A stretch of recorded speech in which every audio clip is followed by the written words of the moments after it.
Welcome to Alien Agriculture World.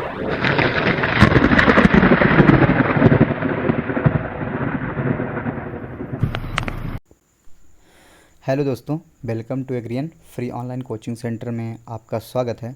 आज हम लोग लेकर आए हैं आपके लिए बहुत ही महत्वपूर्ण मल्टीपल चॉइस क्वेश्चन जो कि इम्पॉर्टेंट है एग्ज़ाम पॉइंट ऑफ व्यू से। फिर चाहे आपके एंट्रेंस एग्ज़ाम हो, यूपी कैडेट, बीएचयू या आईसीआर के, या फिर अदर कॉम्पिटिटिव एग्ज़ाम्स हो, ये फ्रिक्वेंटली पूछे जाने वाले क्वेश्चन है जो कि काफ़ी इम्पॉर्टेंट है। तो आइए शुरू करते हैं बिना देर किए। तो आज का पहला क्वेश्चन है, one gene one enzyme hypothesis proposed by. का पहला ऑप्शन है Hershey and Chase, second option है Jacob and Monod, third option है विडल एंड टैटम, और फोर्थ ऑप्शन आपका हुआ है वाटसन एंड क्रिक। तो जो आपका इसका सही जवाब होगा वो होगा option C, Beadle and Tatum. ये होता क्या है one gene one enzyme hypothesis? जैसा कि आपका डीएनए होता है, डीएनए में जो जीन होता है तो ट्रांसक्रिप्शन के पश्चात आरएनए बनेगा, और फिर आरएनए का जो ट्रांसलेशन होगा तो फिर उसके बाद प्रोटीन बनेगा।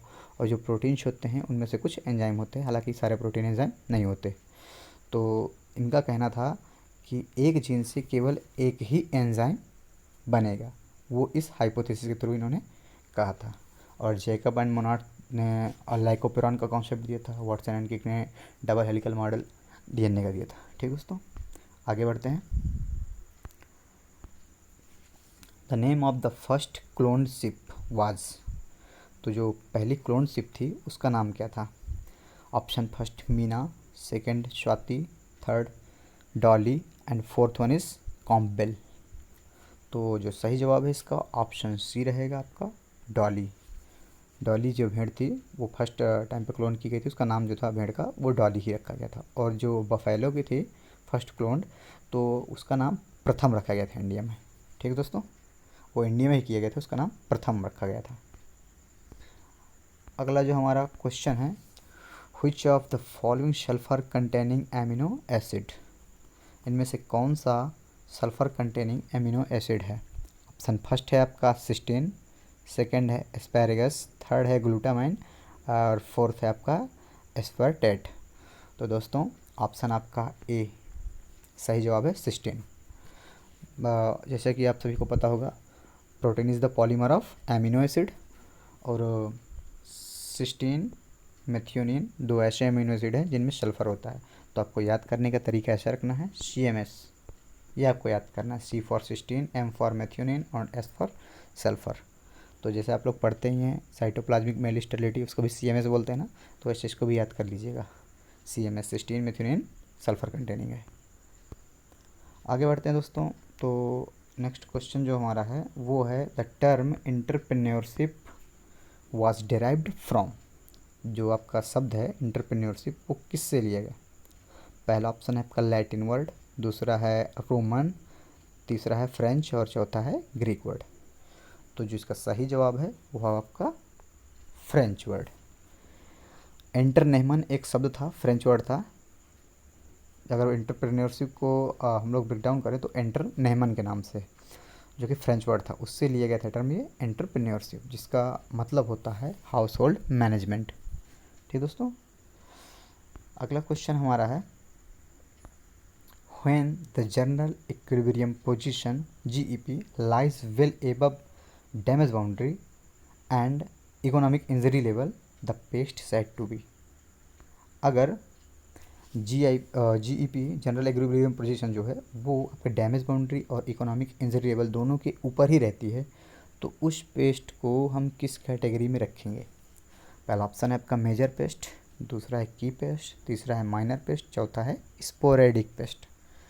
तो जो आपका सेकेंड ऑप्शन है की पेस्ट, ये आपका सही जवाब होगा।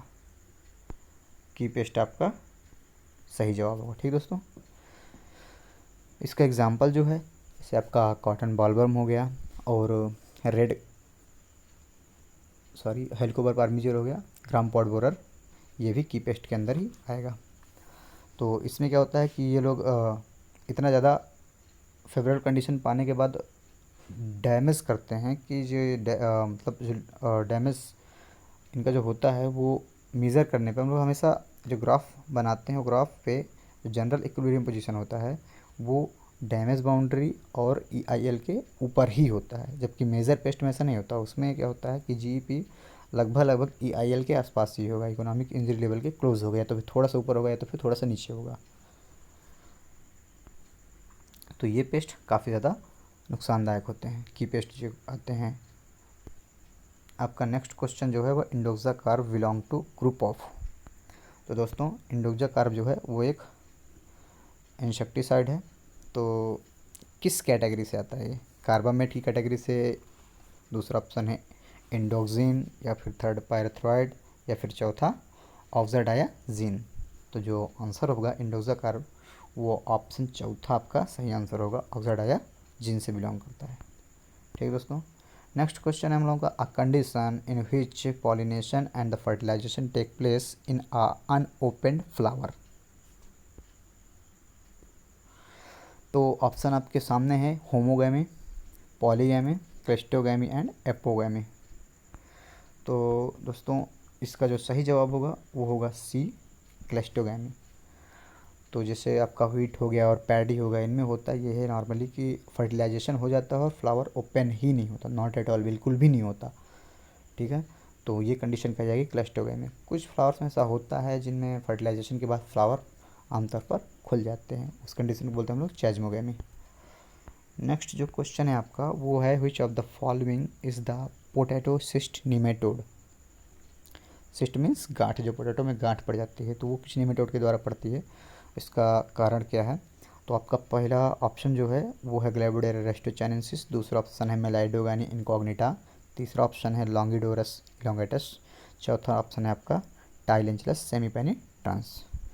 तो दोस्तों इसका जो सही जवाब होगा वो होगा ग्लैविडोरा रेस्टोचाइनेंसिस। तो इसकी एक इम्पॉर्टेंट चीज़ मैं आपको बताता हूँ कि यह क्वारंटीन पेस्ट है।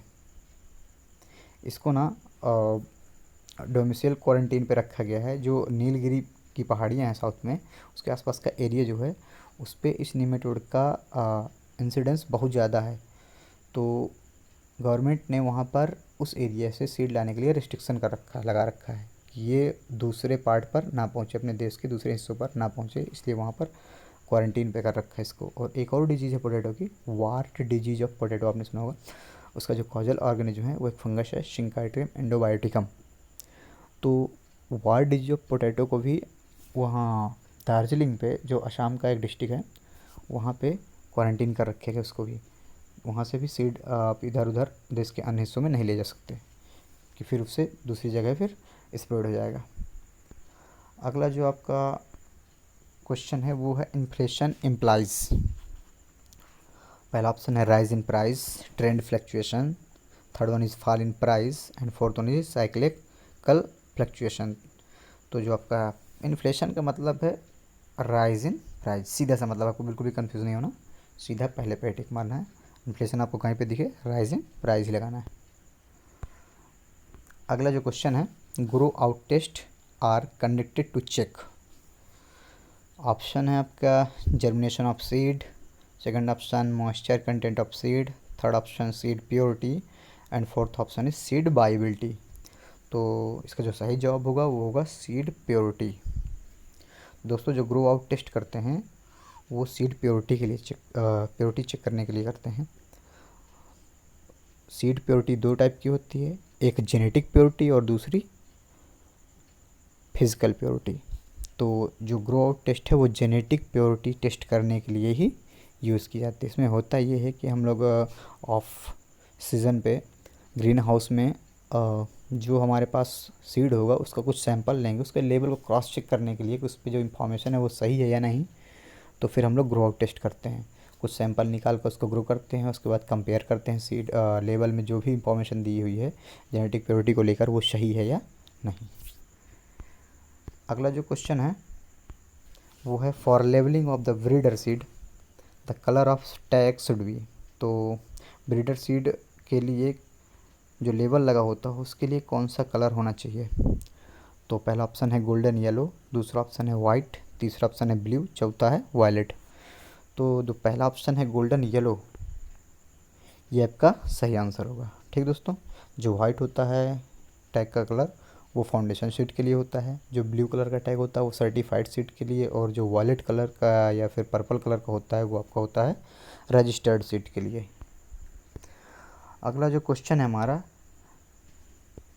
वो क्वेश्चन है AICRP ऑन मेज वाज स्टार्टेड इन, मतलब all India coordinated research project on मेज वाज स्टार्टेड इन। तो फर्स्ट ऑप्शन है आपका 1955, 1959 second, and third one is 1960, and fourth one is 1957। तो जिसका सही जवाब होगा वो होगा दोस्तों ऑप्शन फोर्थ 1957, और 1961 या 62 के आसपास पार्लियामेंट पे आया था यही एक्रिप। ठीक है दोस्तों, ये क्वेश्चन आप लोग याद रखेंगे, बहुत ही इंपॉर्टेंट क्वेश्चन है। 1957 एक्रिप ऑन मेज। तो बढ़ते हैं अगले क्वेश्चन की तरफ। जो अगला क्वेश्चन है, two most important factor influencing the life of seed storage. तो दो ऐसे महत्वपूर्ण कारक हैं जो प्रभावित करते हैं स्टोरेज लाइफ ऑफ सीड की। जो पहला ऑप्शन है आपका रेनफॉल एंड रिलेटिव ह्यूमिडिटी, दूसरा है seed size and moisture content, तीसरा है क्लाइमेट एंड टेम्परेचर, चौथा है रिलेटिव ह्यूमिडिटी एंड टेम्परेचर। तो मेरे प्यारे दोस्तों देखो, रेनफॉल का तो कोई चक्कर ही नहीं है, हमें तो सीड अंदर रखना है। दूसरा सीड साइज़ से कोई मतलब नहीं है, बड़ा भी होगा छोटा भी होगा जैसा भी होगा उसका कोई सीड स्टोरेज पे प्रभाव नहीं पड़ता। तीसरा क्लाइमेट एंड टेम्परेचर, क्लाइमेट से अपने को क्या लेना देना, हमें तो अपना आर्टिफिशियल कंडीशन पे रखना, हम लोग खुद मेंटेन करेंगे ना। चौथा है रिलेटिव ह्यूमिडिटी एंड टेम्परेचर, हाँ इस पर हो सकता है आपका, तो ये आपका चौथा ऑप्शन सही होगा, रिलेटिव ह्यूमिडिटी एंड टेम्परेचर। यही दो फैक्टर हैं जो इन्फ्लुएंस करते हैं सीड की स्टोरेज लाइफ को। अगला जो क्वेश्चन है हम लोगों का, buttoning is a physiological disorder of. Buttoning जो है किसका फिजियोलॉजिकल डिसऑर्डर है? आपका ऑप्शन पहला है ब्रोकली, दूसरा है कॉलीफ्लावर, तीसरा है cabbage, and fourth one is tomato. तो इनमें से कौन सा ऑप्शन सही होगा? दूसरा ऑप्शन कॉलीफ्लावर। मेरे प्यारे दोस्तों, बटनिंग जो होता है वो कॉलीफ्लावर में होता है। तो जो बटनिंग है वो नाइट्रोजन की डिफिशियंसी से होता है। इसमें क्या होता है कि जो कर्ड होते हैं कॉलीफ्लावर के वो बहुत ही छोटे छोटे रह जाते हैं। ठीक है दोस्तों, और इसके अलावा भी डिसऑर्डर हैं जो कॉलीफ्लावर में होते हैं, जैसे आपका होप्टेल हो गया, मोलिब्डेनम की डिफिशियंसीज होता है, ब्राउनिंग हो गया, बोरॉन की डिफिशियंसीज होता है। तो आपको ये क्वेश्चंस याद रखने हैं। ठीक है दोस्तों, अगला क्वेश्चन है हमारा, the inflorescence in oat is. Oat का जो इन्फ्लोरेसेंस है वो कौन सा होता है? ऑप्शन पहला है आपके पास सिलिकुआ, दूसरा है स्पाइक, तीसरा है पैनिकल, चौथा है ईयर।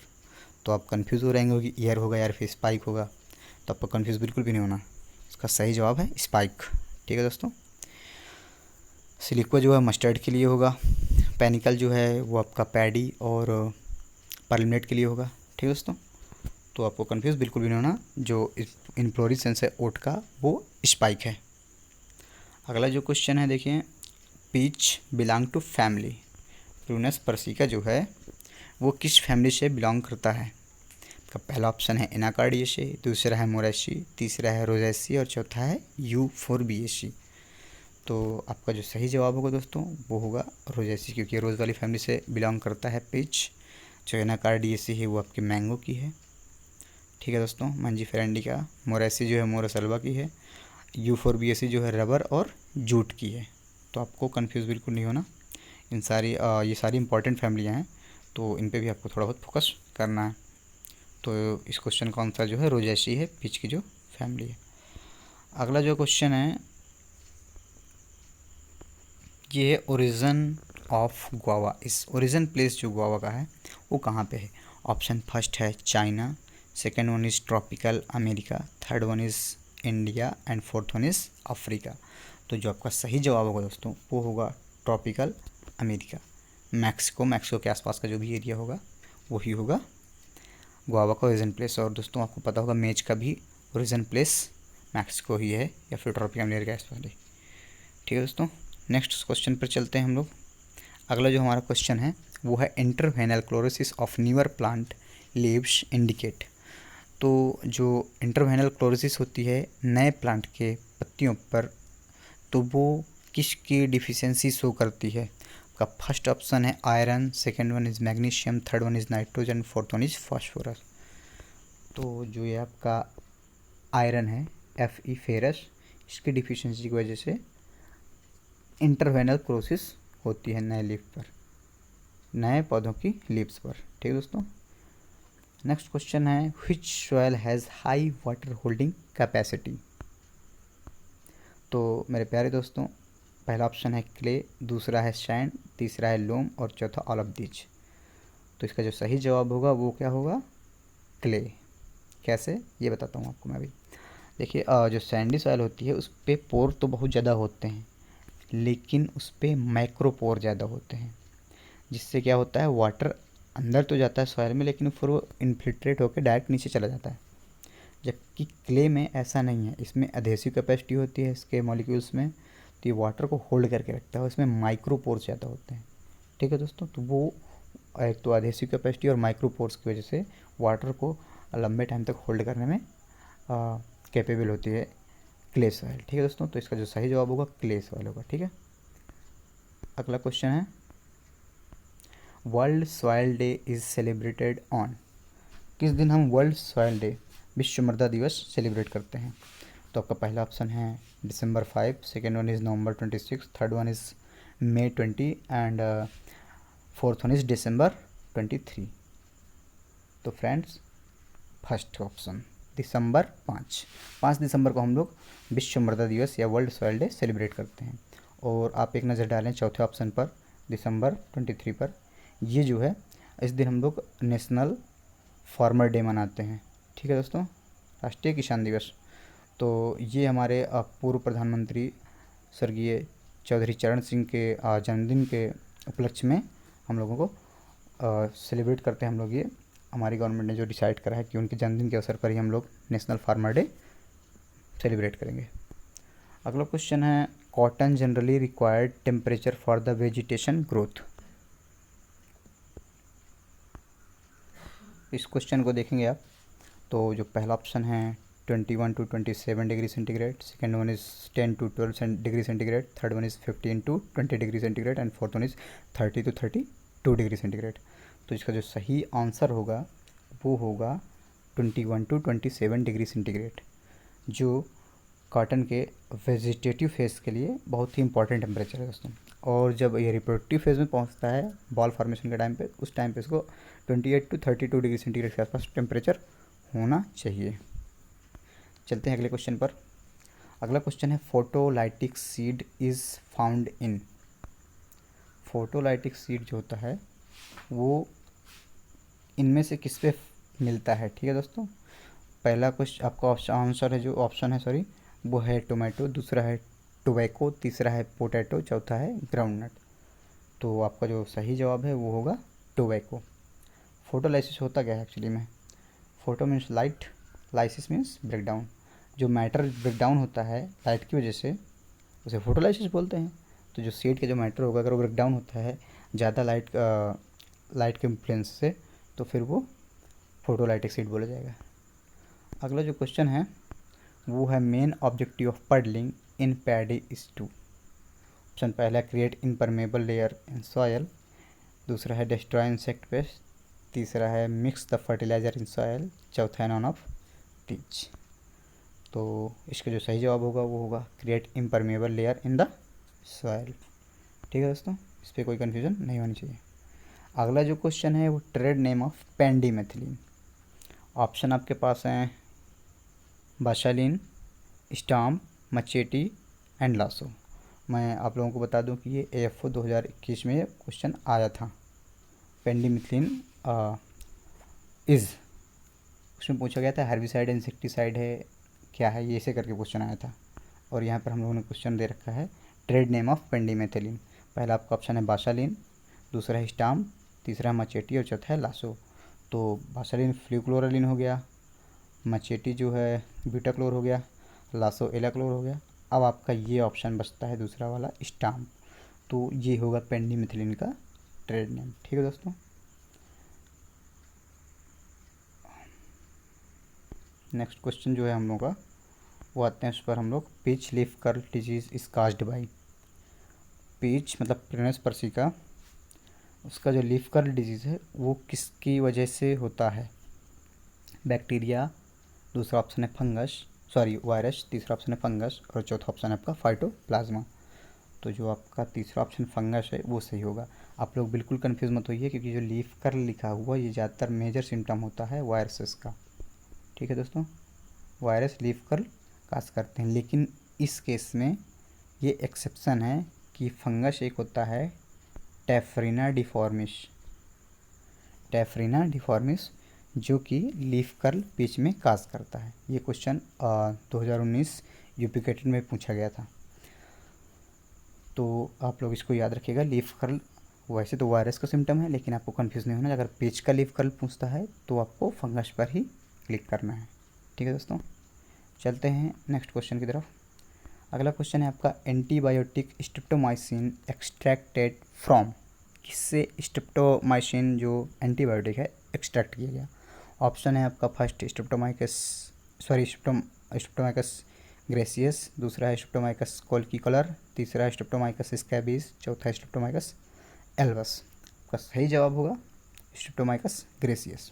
और वैक्समैन एक साइंटिस्ट थे जिन्होंने सबसे पहले इसको एक्सट्रैक्ट करा था। 1943 में उन्हें इसके लिए नोबेल प्राइज़ भी मिला था मेडिसिन के क्षेत्र पर। ठीक है, और ये क्वेश्चन BHU 2019 का है दोस्तों, वहाँ पे ये क्वेश्चन पूछा गया था। अगला जो क्वेश्चन है हम लोगों का वो है black Bengal is the breed of, black Bengal किसका ब्रीड है? ऑप्शन फर्स्ट है हैन, दूसरा है पिग, तीसरा बफेलो और चौथा है गोट। तो आपका सही जवाब होगा चौथा ऑप्शन गोट। ये मीट के पर्पज़ से ये मीट के लिए बहुत फेमस वैरायटी है ब्लैक बंगाल। ये क्वेश्चन भी 2019 यूपी कैडेट में आया था। अगला जो क्वेश्चन है हम लोगों का ब्लैक सीगर टोका इज़ कास्ड बाई, आपका ऑप्शन है हेमेलिया बास्टेट्रिक्स, दूसरा ऑप्शन है बोट्राइटिस सिनेरेरिया, तीसरा है माइकोस्पोरेला फिजियंसिस, यहाँ पर थोड़ा सा स्पेलिंग मिस्टेक है दोस्तों, फिजियंसिस, चौथा है माइकोस्पोरेला म्यूसिकोला। तो आपका जो सही जवाब होगा वो होगा माइकोस्पोरेला फिजियंसिस। और जो माइकोस्पोरेला म्यूसिकोला होता है ये क्या काज करता है? येलो सीगर टोका। ठीक है दोस्तों, और हेमेलिया बास्टेट्रिक्स जो काज करता है वो कॉफ़ी रस्ट। अगला जो क्वेश्चन है हम लोगों का वो है डाउनी मिल्ड्यू ऑफ ग्रेप।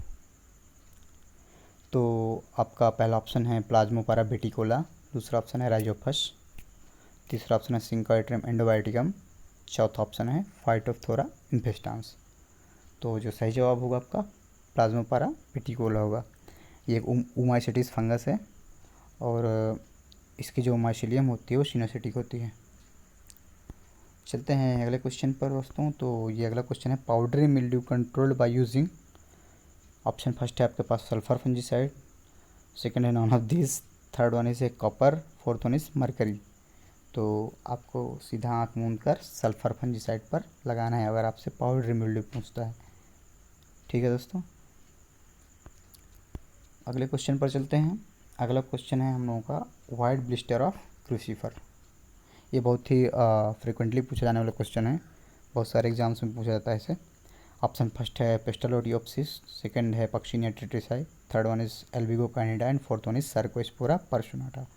तो इसका जो सही जवाब है दोस्तों वो होगा एल्विगो कैनिडा। ये मस्टर्ड में काफ़ी ज़्यादा देखने को मिलती है डिजीज़। ब्लिस्टर लीफ पर काफ़ी ज़्यादा वाइट कलर के ब्लिस्टर दिखाई देते हैं आपको। ठीक है दोस्तों, नेक्स्ट क्वेश्चन है book silent spring was written by. ये बहुत ही फेमस बुक है, बहुत ही फेमस क्वेश्चन है और बहुत ही फेमस बुक है। तो इस बुक के जो राइटर हैं वो कौन है आपको देखना है इस पर। का पहला ऑप्शन है FC बाउडेन, दूसरा ऑप्शन है Rachel Carson, third option is wonder Planck and fourth one is JC Bose. तो इसका जो सही जवाब है वो होगा रैकेल कार्सन। रैकेल कार्सन एक मैराइन बायोलॉजिस्ट थे। तो जो DDT था उसकी डिस्कवरी के बाद उसका बहुत ज़्यादा ट्रिमेंडस तरीके से इस्तेमाल किया गया अमेरिका में। उसके बहुत सारे साइड इफ़ेक्ट्स देखने को मिलने लगे, लोगों को बीमारियां देखने को मिलने लगी, कैंसर्स वगैरह। तो इससे प्रभावित होकर फिर रैकेल कार्सन ने ये बुक लिखी थी, बहुत ही फेमस बुक थी, ये एक लेडी थी। ठीक है दोस्तों, अगले क्वेश्चन पर पहुँचते हैं। नेक्स्ट जो हमारा क्वेश्चन है वो है all green is the variety of. All green variety इनमें से किसकी है? नंबर पहला है आपका ओकरा, दूसरा है पालक, तीसरा है कोरिएंडर, चौथा है ग्रीन ग्राम। तो आपका सही जवाब होगा पालक। ऑल ग्रीन वैरायटी पालक की है। नेक्स्ट क्वेश्चन है दोस्तों, which one of the gynodioecious variety of papaya. थोड़ा सा मिसटाइपिंग हो गया है, इसके लिए माफ़ी चाहेंगे। यहाँ पर गाइनोडायोसिस है। आपका पहला ऑप्शन है अर्का रश्मि, दूसरा है काशी कंचन, तीसरा है अर्का प्रभात और चौथा है अर्का कंचन। तो जो आपका ऑप्शन होगा तीसरा, वही आपका आंसर होगा। जो आपका तीसरा ऑप्शन है अर्का प्रभात, ये गाइनोडायोसिस वैरायटी है, गाइनोडायोसिस वैरायटी पपाया की। ठीक है दोस्तों। और काशी कंचन तो लोबिया की वैरायटी है। पहुंचते हैं अगले क्वेश्चन पर, क्लिस्टोगैमी फेवर्स। जैसा कि दोस्तों मैं पहले भी बता चुका हूँ, एक बार क्लिस्टोगैमी वाला जो क्वेश्चन था उस पर मैंने बताया था कि फ्लावर बिल्कुल भी नहीं खुलता, अंदर ही फर्टिलाइजेशन हो जाता है। तो ये सेल्फ पॉलिनेटेड जो क्रॉप होती हैं उनमें ज़्यादातर होता है। तो जो ऑप्शन आपके दिए हैं सेल्फ पॉलिनेटेड, दूसरा ऑप्शन है वाइड हाइब्रिडाइजेशन, तीसरा क्रॉस पॉलिनेटेड, चौथा म्यूटेशन। तो म्यूटेशन का तो कोई चक्कर ही नहीं है, वाइड हाइब्रिडाइजेशन हो ही नहीं सकता जब खुलेगा ही नहीं फ्लावर, तो क्रॉस पॉलिनेशन भी नहीं होगा जब फ्लावर खुलना ही नहीं है। तो ये फेवर करेगा सेल्फ पॉलिनेशन को। ठीक दोस्तों, तो कैसा लगा ये हमारा आज का वीडियो ज़रूर कमेंट सेक्शन में आप बताइएगा। हमारे इस वीडियो को लाइक शेयर और सब्सक्राइब करिएगा। और जो भी आपके पास जो भी क्वेरीज़ हैं या कोई आपकी प्रॉब्लम्स हैं तो आप कमेंट सेक्शन में आप छोड़िएगा, और कोशिश करेंगे हम लोग कि आपकी इस प्रॉब्लम को सॉल्व करें। तो thank you for watching this video.